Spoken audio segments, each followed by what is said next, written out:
представители Департамента по делам обороны города Алматы и движению «Жас Арбас» от имени нашей детской больницы и всех детей выражаем вам искреннюю благодарность за невероятное новогоднее поздравление. Ваше внимание и забота и теплота сделали этот праздник незабываемым для наших маленьких пациентов.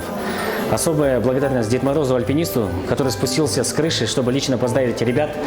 Это волшебный момент вызвал искреннюю улыбку и радость у всех детей. А подарки, которые вы вручили, стали настоящим новогодним чудом. Спасибо вам за вашу доброту, поддержку и неравнодушие. Ваш пример вдохновляет и дарит веру в добро.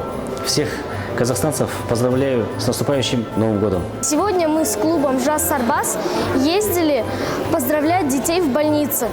И когда мы дарили подарки, мне было очень приятно видеть радостные лица детей. Дорогие казахстанцы, давайте делать добро вместе.